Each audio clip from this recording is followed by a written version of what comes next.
Ketika seseorang meminta rezeki, berarti dia sedang apa? Sedang berada pada kondisi tidak memiliki. Ketika dia pada frekuensi tidak memiliki, yang akan datang potensi yang membuat dia semakin tidak memiliki. Like attracts like. Makanya di Quran itu jelas sekali, hebat ya Allah. Allah mengajarkan satu kata yang sangat indah. Kalau kamu bersyukur, akan aku tambah. Jadi syukur itu apa sebetulnya? Syukur itu melepaskan frekuensi positif, melepaskan vibrasi yang positif, melepaskan energi yang positif. Jadi ketika kita sakit, jangan fokus pada sakit, fokus pada sehat. Rasakan sehat yang pernah kita rasakan.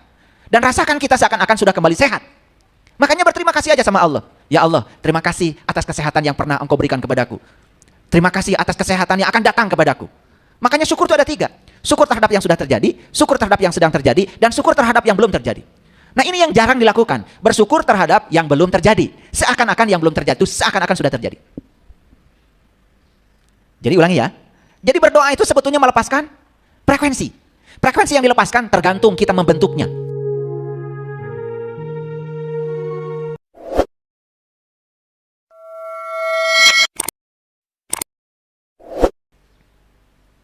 Ketika seseorang meminta rezeki, berarti dia sedang apa? Sedang berada pada kondisi tidak memiliki. Ketika dia pada frekuensi tidak memiliki, yang akan datang potensi yang membuat dia semakin tidak memiliki. Like attracts like. Makanya di Quran itu jelas sekali, hebat ya Allah. Allah mengajarkan satu kata yang sangat indah. Kalau kamu bersyukur, akan aku tambah. Jadi syukur itu apa sebetulnya? Syukur itu melepaskan frekuensi positif, melepaskan vibrasi yang positif, melepaskan energi yang positif. Jadi ketika kita sakit, jangan fokus pada sakit, fokus pada sehat. Rasakan sehat yang pernah kita rasakan. Dan rasakan kita seakan-akan sudah kembali sehat. Makanya berterima kasih aja sama Allah. Ya Allah, terima kasih atas kesehatan yang pernah Engkau berikan kepadaku. Terima kasih atas kesehatan yang akan datang kepadaku. Makanya syukur itu ada 3. Syukur terhadap yang sudah terjadi, syukur terhadap yang sedang terjadi, dan syukur terhadap yang belum terjadi. Nah ini yang jarang dilakukan. Bersyukur terhadap yang belum terjadi. Seakan-akan yang belum terjadi itu seakan-akan sudah terjadi. Jadi ulangi ya. Jadi berdoa itu sebetulnya melepaskan frekuensi. Frekuensi yang dilepaskan tergantung kita membentuknya. Kita membentuk seperti apa. Itu rahasianya. Jadi nanti kalau sakit, jangan fokus pada sakit. Fokus aja pada sehat. Pikirkan saya sudah sehat. Pikirkan dan rasakan saya sudah sehat. Bahkan saya sudah melakukan sesuatu dengan sehat saya. Walaupun faktanya masih sakit. Itu akan mengalami percepatan yang luar biasa. Nah, sebetulnya ini sudah saya bagikan di YouTube. Ada yang pernah mendengarkan Hidup Menakjubkan dari episode 1 sampai episode yang ke-10. Kalau yang sudah mendengarkan ini, ketika mendengarkan kajian hari ini, barangkali tidak asing lagi. Karena itu sudah saya bagikan.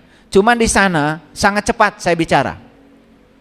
Tetapi di sini saya coba lebih lambat, lebih detail, dan saya coba beri contoh-contohnya supaya aplikasinya lebih mudah. Ulangi. Kan di Quran dikatakan, ya, siapa yang bersyukur, aku akan tambah. Jadi kalau ingin ditambah oleh Allah, cukup bersyukur. Nah, cuman selama ini kita nggak ngerti bersyukur itu seperti apa sih? Ternyata bersyukur itu merasakan berkecukupan. Merasakan berkecukupan. Merasakan kalau kita sudah punya. Merasakan kita sudah ada. Dan ternyata perasaan ada akan memancarkan frekuensi ada. Lalu kita akan menarik semua yang akan membuat kita semakin berkelimpahan. Clear dulu sampai di sini. Oke. Jadi berdoa itu apa? Melepaskan energi. Berdoa itu apa? Melepaskan vibrasi. Berdoa itu apa? Melepaskan frekuensi. Energi yang dibangun oleh pikiran dan perasaan kita. Oke, sampai sini ngerti? Kan tadi sudah saya jelaskan, pikiran energi, perasaan juga energi. Berarti pikiran dan perasaan sekarang ini sedang siaran. sedang siaran nih, memancarkan frekuensi, memancarkan vibrasi. Nah, apa yang disiarkan itu yang akan datang. Kalau ini menyiarkan keterbatasan, yang akan datang pada kita keterbatasan. Kalau ini menyiarkan ketakterbatasan, keberlimpahan, yang akan datang adalah keberlimpahan. Makanya saya berulang kali mengatakan, kalau kita punya utang, jangan ada kata utang di pikiran kita. Ganti kata utang dengan berkelimpahan. Karena berkelimpahan berarti frekuensi kita berkelimpahan. Itu yang akan memancar dan kita akan menarik keberlimpahan. Sehingga utang lunas, saldo tabungan nambah. Banyak yang tidak percaya sama saya. Gimana caranya punya cicilan tapi cicilan kebayar dan saldo bertambah? Banyak yang tidak percaya. Saya membuktikannya. Bagaimana caranya supaya cicilan lunas dan tidak merasa menyicil? Dan saat kita menyicil atau ada tagihan cicilan, jangan berpikiran negatif terhadap cicilan. Kalau kita punya cicilan mobil, anggap saja kita ini sedang menjadi orang yang mengembangkan dunia otomotif. Dan kalau saya membayar cicilan, dunia otomotif akan maju. Saya tidak merasa dirampok dengan cicilan. Nah, perasaan dirampok itu sudah negatif. Makanya perasaan kita terhadap cicilan itu menentukan bisa bayar cicilan atau tidak. Ini agama, tetapi sudah saya up ke dalam dimensi spiritual. Karena apa? Kalau agama cuma ritus, cuma ibadah, dan kita tidak menyadarinya, dan diulang-ulang terus-menerus menjadi ritual, kalau tidak ada spiritnya, itu tidak akan membangun kesadaran. Makanya ritus itu penting, ritual itu penting. Tetapi yang lebih penting lagi adalah spirit yang ada pada ritual kita. Kalau tidak ada spiritnya, maaf ya, kita melaksanakan sholat sehari 17 rakaat, sekedar melaksanakan saja, mungkin kita hanya jadi robot. Kita tidak mendapatkan kesadaran apa-apa. Ini tidak saya jelaskan di sini ya. Kalau ingin dapat penjelasan lebih lanjut, nanti kita buka lagi judul baru. Ini kaitannya dengan bagaimana semesta melihat identitas diri kita. Sampai sini mengerti? Oke. Jadi kita sekarang harus belajar membalikan situasi. Ketika kita sakit, kita harus fokus pada sehat. Membalikan situasi. Jangan fokus pada keadaan. Keadaan sakit maksudnya. Kalau kita sekarang sedang mengalami ketiadaan, fokus kepada keberlimpahan. Karena kalau kita sedang fokus pada ketiadaan, yang akan datang semua potensi yang membuat kita semakin tidak ada. Kan ada orang, mohon maaf ya, utang itu bukan lunas, malah tambah gede. Kenapa? Karena dia berfokus pada ketiadaan, yang akan datang semua potensi yang membuat dia semakin tidak ada. Karena fokusnya tidak berfokus pada keberlimpahan. Apalagi ya, ketika ditanya, bagaimana kabarnya cicilan? Aduh, saya itu nggak bisa makan gara-gara bayar cicilan. Anak saya nggak sekolah gara-gara bayar cicilan.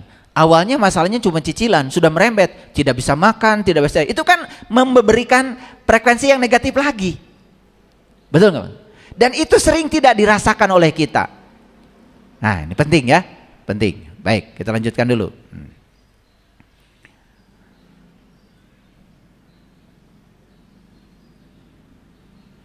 Jadi ketika sakit, jangan minta disembuhkan. Tetapi berterima kasih atas kesembuhan. Beda. Saat kita minta disembuhkan, berarti kita saat itu sedang di frekuensi sakit. Tetapi ketika kita berterima kasih atas kesembuhan, walaupun saat itu sedang sakit, kita sudah naik frekuensinya di frekuensi sehat. Maka oleh karena itu yang akan datang, itu semua potensi yang membuat kita semakin cepat menjadi sehat. Ini rahasia. Sayang sekali ya, rahasia ini banyak yang tidak tahu. Padahal di hadis qudsi Allah berfirman berulang-ulang, aku bergantung sangkaan kamu. Aku bergantung sangkaan kamu. Sudah dibuat seperti itu, tapi banyak yang tidak menerjemahkan ini. Bahkan hanya diulang-ulang aja kepada orang lain yang tidak dipraktekkan. Dan saya menyampaikan ini karena saya sudah mempraktekannya. Ternyata hidup itu luar biasa. Nah, apa bedanya? Ketika kita sakit, kita minta disembuhkan. Berarti posisi kita sedang di frekuensi sakit. Apa yang terjadi? Tubuh kita semakin lemah. Kenapa? Karena ternyata pengendali semua sel dalam tubuh kita adalah otak. Ketika otak mengatakan saya sakit, maka semua sel-sel di tubuh kita merespon sakit yang disampaikan oleh otak.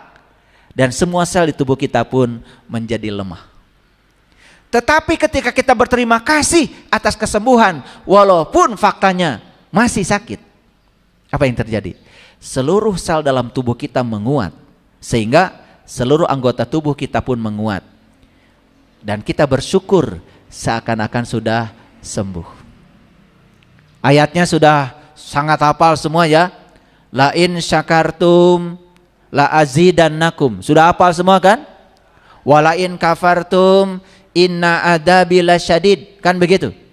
Siapa yang merasa berkecukupan, melepaskan frekuensi positif, melepaskan vibrasi yang positif, melepaskan energi yang positif, pasti akan datang yang positif. La azidannakum. Tapi siapa yang melepaskan frekuensi yang negatif, vibrasi yang negatif, energi yang negatif, yang akan datang pasti yang negatif. Wala in kafartum inna adzabil lasyadid. Clear dulu ya.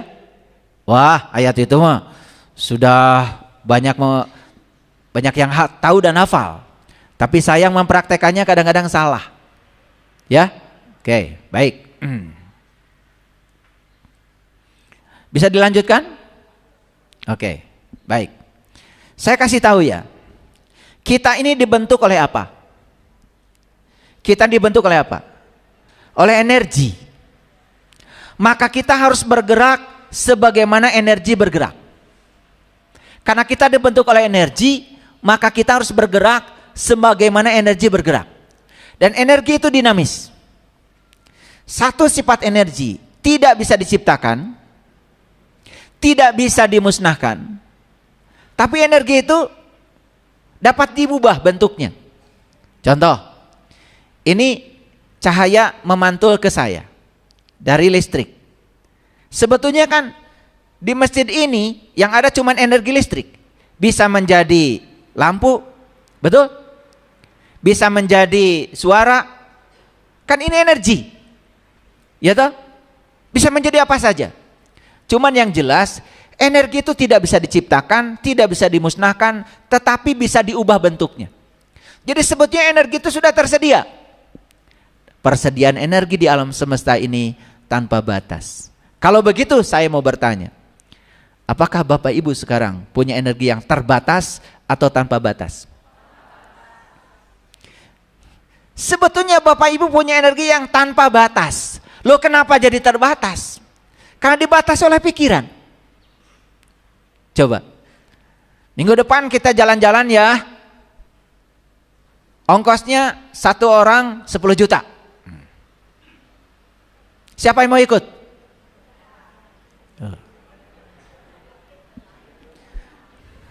Kelihatan karakternya. Karena kita sedang berpikir. Mikirkan saldo berapa, betul nggak? Sedang berpikir. Karena Bapak Ibu sedang berpikir cara. Padahal kata Allah, kalau kamu sudah menginginkan, lepaskan. Cara itu urusanku. Ini yang tidak acungkan tangan. Karena apa? Karena sedang dibatasi oleh pikiran. Karena pikiran sedang membatasi. Minggu depan kita akan jalan-jalan. 1 orang ongkosnya 10 juta. Tadi ada yang acungkan tangan. Acungkan aja tangan. Daripada tidak. Dengan mengacungkan tangan berarti kita sudah positif. Maka kita akan menarik yang positif. Yang tidak acungkan tangan itu sudah negatif. Lalu ada kata 10 juta, rewas. Betul nggak? 10 juta. Nanti ada embel-embelnya. Boro-boro 10 juta. Buat bensin juga nggak ada. Nah, tambah lagi negatif. Boro-boro 10 juta, anak-anak juga belum kebayar iurannya, tambah negatif. Itu yang membuat kalian selalu berada di zona itu, nggak keluar. Kenapa sih tidak mengatakan yes, pasti ada rezekinya? Kenapa tidak begitu? Ini ada yang mencengkram di sini, ada yang membatasi di sini. Nah, semesta mengenali kalian berdasarkan energi kalian. Yang acungkan tangan tadi pasti pergi. Walaupun mungkin sekarang belum punya uangnya. Yang tidak acungkan tangan, mual indit kemana-mana.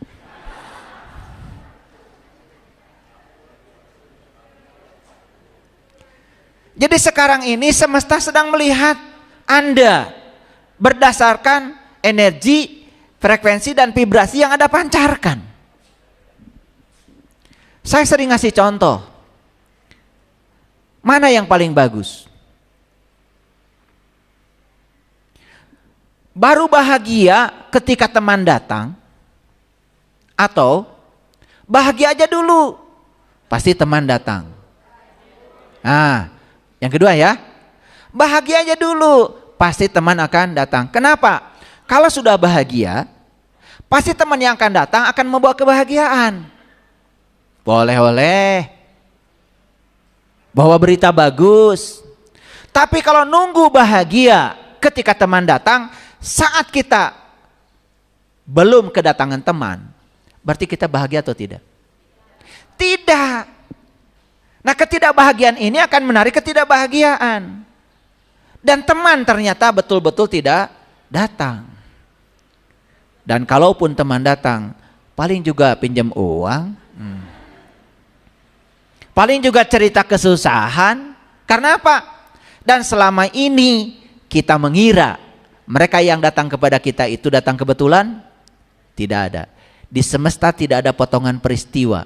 Semua satu kesatuan. Dan semua yang datang dalam kehidupan kita, kita sendiri yang telah menariknya. Ayo kita belajar jujur pada diri sendiri. Kenapa kehidupan saya hari ini seperti ini? Itu yang datang dari semesta. Kenapa semesta menghadirkan itu kepada saya? Berdasarkan energi, frekuensi, dan vibrasi. Karena semesta tidak mengenali Anda dari keyakinan Anda. Semesta tidak mengenali Anda dari siapa nama Anda. Tapi semesta mengenali Anda dari energi, vibrasi, dan frekuensi. Lalu kenapa ada agama? Sebetulnya agama itu alat untuk meng-up kesadaran kita, untuk menaikkan level energi kita. Harusnya orang beragama bukan makin turun level energinya, harusnya level energinya makin naik. Sehingga ketika orang sudah betul-betul beragama, hidupnya menakjubkan. Rabbana atina fid dunya hasanah wa fil akhirati hasanah. Jadi jangan percaya sama orang yang mengatakan bahwa bagian kita mah nanti di sana. Jangan percaya sama orang mengatakan begitu. Itu sudah menyalahi doa yang disampaikan oleh Allah. Doa yang disampaikan oleh Allah kan dua. Fidunya hasanah wa fil akhirati hasanah. Harusnya orang beragama sejahtera lahir dan batin. Nah, kenapa saya beragama tidak menaikkan level kesadaran? Karena ternyata semesta mengenali kita bukan apa agama kita, tapi semesta mengenali kita energi, frekuensi, vibrasi yang kita pancarkan pada semesta. Dan itu memang bisa dibangun oleh agama kalau belajar agamanya benar. Tapi kalau belajar agamanya malah justru menurunkan kesadaran, malah beragama jadi ruwet, malah beragama jadi pikiran malah banyak negatifnya. Makanya sampai hari ini saya tidak pernah mengajarkan agama berdasarkan reward and punishment. Saya tidak pernah mengajarkan agama yang banyak ancaman. Saya tidak pernah mengajarkan agama yang banyak, ya, kalau ini nanti gini, kalau ini nanti gini. Saya tidak pernah begitu. Karena sudah jelas di hadis yang saya bacakan di minggu yang kemarin, Rasulullah bersabda, beliau diutus ke dunia ini bukan untuk merusak. La ta'anan wala la'anan, dan bukan untuk melaknat. Tahu melaknat? Melaknat itu menyampaikan kata-kata buruk pada orang lain yang kita benci. Hati-hati itu melaknat. Makanya doa Rasulullah indah sekali. Allahumma hdi qaumi fa innahum la ya'lamun. Ketika orang lain memperlakukan buruk pada beliau, malah didoakan, ya Allah, tunjukkanlah dia, berikanlah hidayah pada dia. Dia melakukan itu semata-mata karena dia tidak tahu. Tidak ada laknat dari mulutnya. Jadi aneh saya melihat banyak orang yang mengaku umatnya Rasul, tapi yang keluar itu adalah hujatan, laknatan, bahkan mendoakan orang lain dengan doa yang buruk. Itu sudah laknat. Itu sudah pasti bukan umatnya Rasulullah. La ta'anan wala la'anan. Aku datang ke semesta ini untuk menjadi sumber rahmat, sumber cinta, sumber sukacita bagi semesta. Makanya bagaimana beliau tidak bisa mengubah manusia dalam 23 tahun. Bahkan orang yang membenci beliau pun berubah menjadi mencintai. Karena tidak ada cara untuk mengubah cinta, kebencian, kecuali dengan cinta. Beliau itu menyebarkan cinta ke seluruh semesta. Saya juga heran, kenapa sekarang ini kok agama banyak ancamannya? Dikit-dikit neraka, dikit-dikit neraka, kebaikan sedikit surga. Padahal jelas di Quran dikatakan, ibadah yang diterima Allah itu adalah ibadah yang ikhlas. Dan ikhlas itu tidak ada kata-katanya. Dan orang yang mengatakan ikhlas, itu tanda tidak ikhlas. Merasa ikhlas, itu harus belajar keikhlasan. Ikhlas itu tidak ada kata-katanya. Makanya Quran surat Al-Ikhlas hebat, luar biasa. Disebut surat Al-Ikhlas, padahal di dalamnya nggak ada kata ikhlas. Kalau Al-Falaq ada kata falaknya. Disebut Quran surat Al-Falaq, kan ada falaknya. Qul a'udzu birabbil falaq min syarri ma khalaq, ada falaknya. Quran surat An-Nas disebut nas, kan ada nasnya. Qul a'udzu birabbin nas. Tapi Quran surat Al-Ikhlas nggak ada kata ikhlas di dalamnya.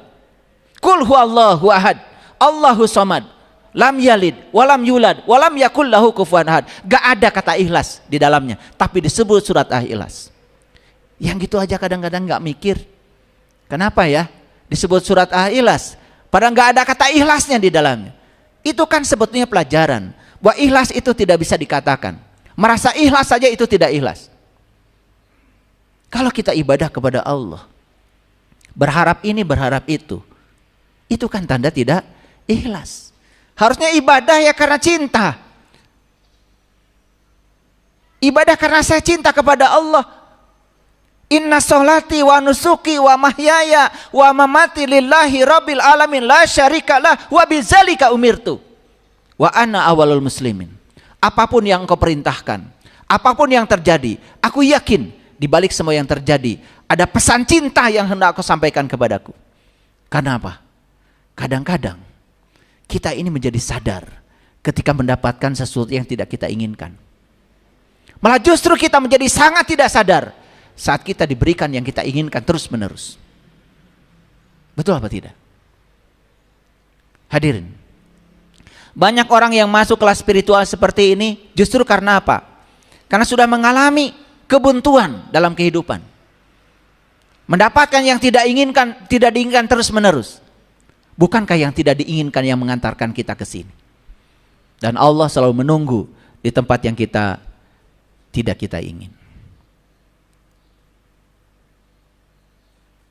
Hadirin, otak kita tidak bisa membedakan mana pikiran nyata, mana pikiran imajinasi. Otak kita tidak bisa membedakan. Hati-hati. Tetapi otak kita terus mengatur vibrasi setiap sel dalam tubuh kita agar bergetar sesuai dengan arahan dari kesadaran. Itulah pentingnya otak kita dikendalikan oleh kesadaran.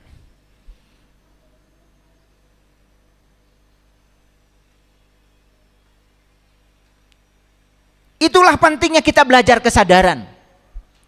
Saya sudah jelaskan di kesempatan yang kemarin. Kesadaran itu berada di titik tengah. Kalau ini kebaikan, ini keburukan. Saat melakukan keburukan, buru-buru kembali kepada kesadaran.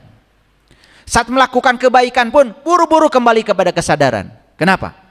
Ketika kita melakukan kebaikan, dan kita terikat pada kebaikan yang kita lakukan, jangan-jangan kita jadi sombong. Malah kebaikan malah jadi keburukan. Banyak orang melakukan kebaikan malah jadi kesombongan. Akibatnya tidak jadi kebaikan. Makanya saat melakukan keburukan, buru-buru kembali kepada kesadaran. Saat melakukan kebaikan, buru-buru kepada kesadaran. Kesadaran tidak mengenal kebaikan dan keburukan. Bagi kesadaran, apapun yang terjadi, terjadilah. Tapi bagi kesadaran, di balik semua yang terjadi, pasti ada pesan semesta yang sedang disampaikan. Makanya orang yang sadar tidak terjebak oleh dualitas. Tidak terjebak benar salah, baik buruk. Apapun yang terjadi, terjadilah. Tapi dia terus memandang dan mengamati pesan apa yang hendak Allah sampaikan lewat peristiwa itu. Itu orang kesadaran. Makanya hadirin, yang disebut dengan tumbuh itu bukan soal ukuran. Tapi tumbuh itu soal kebijaksanaan. Tidak disebut tumbuh kalau cuma ukuran. Ya, dari sisi ukuran tubuh kita tumbuh terus, bukan? Tetapi apakah kebijaksanaan kita tumbuh? Itu masalah besar kita.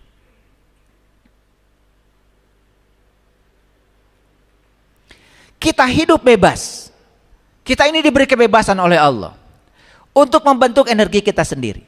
Betul nggak? Ada nggak yang membatasi kebebasan Bapak Ibu untuk membentuk energi Bapak Ibu? Tidak ada. Kita semua diberi kebebasan untuk membentuk energi kita sendiri. Kita mau membentuk pikiran seperti apa? Kita membentuk perasaan kita seperti apa? Kita membentuk energi kita seperti apa? Semua kebebasan itu dimiliki kita. Dan tidak ada yang membatasi. Makanya masih ada orang yang percaya kalau Allah itu katanya membatasi rezeki. Bahkan rezeki itu ditentukan oleh Allah. Makanya ketika dia miskin, sudah saja berserah. Sudah takdir. Karena Allah ngatur rezeki saya cuman segini. Allah yang disalahkan. Padahal Allah itu sudah memberikan kebebasan kepada kita untuk membentuk energi kita. Mau seperti apa energi kita tergantung kita. Makanya saya bilang ya, miskin itu sebetulnya berasal dari perasaan miskin. Perasaan energi bukan? Energi. Nah ketika perasaan ini memancarkan energi yang negatif, berarti akan menarik yang apa? Yang negatif. Karena like attracts like. Yang serupa akan menarik yang serupa. Yuk sekarang hadirkan selalu rasa berkecukupan di setiap desah napas kita. Hadirkan rasa berkecukupan. Karena rasa berkecukupan akan memancarkan frekuensi dan vibrasi di dimensi berkecukupan. Itu yang disebut dengan syukur. Dan syukurnya selama ini kan kalau punya rumah baru aja. Betul Pak? Yuk kita baca ayatnya. Sudah hafal ya ayat ini ya semua? Wa id ta'azzana rabbukum la in syakartum la azidannakum wa la in kafartum inna azabi lasyadid. Ini ada kata-kata indah di sini. Wa id ta'azzana rabbukum, dan tatkala Tuhanmu memaklumkan. Ini jarang dibahas. Apa yang dimaksud Tuhan memaklumkan?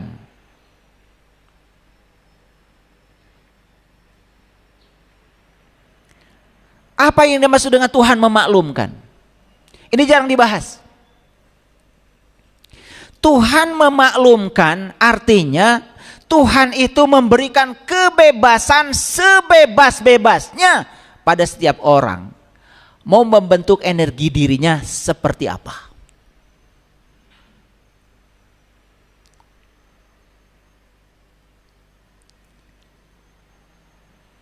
Paham maksud saya? Itu yang dimaksud dengan wa'id ta'adzana rabbukum. Jadi sebetulnya Tuhan itu tidak pernah membatasi siapapun. Tuhan tidak pernah membatasi rezeki si A segini, rezeki si B. Tidak. Tuhan tidak pernah seperti itu. Tuhan yang Maha Pengasih, yang Maha Luas, membuka kesempatan yang sama buat semua orang. Tergantung Anda mau membentuk energi Anda seperti apa. Makanya lalu Allah berfirman dalam diskusi, aku bergantung pada sangkaan kamu. Jadi, sudah tahu cara merubah nasib? Apa yang harus dirubah? Apa yang dirubah? rubah energimu, rubah kesadaranmu, rubah pikiran dan perasaanmu. Kalau pikiran selalu mengatakan, wah itu tidak mungkin.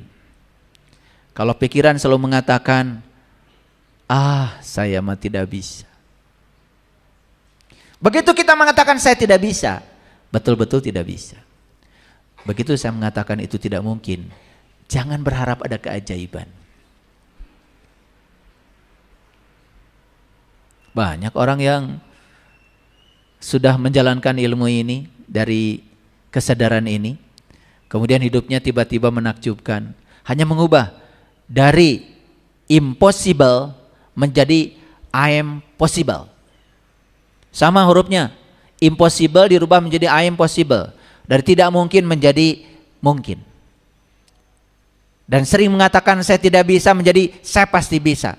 Saya pasti mampu, saya pasti kuat, karena Allah bersama dengan saya. Nah, Allah yang ada dalam diri kita tergantung oleh kita mau dipercayai seperti apa. Dia akan bekerja sesuai dengan tingkat kepercayaan kita. Ini ilmu kelihatan ya, sederhana ya. Tapi kalau dipraktekkan sangat menakjubkan. Jadi ternyata cara Allah menambah bukan berdasarkan permintaan kita, tapi cara Allah menambah berdasarkan rasa syukur kita. Kalau begitu saya mau bertanya, rasa syukur energi bukan?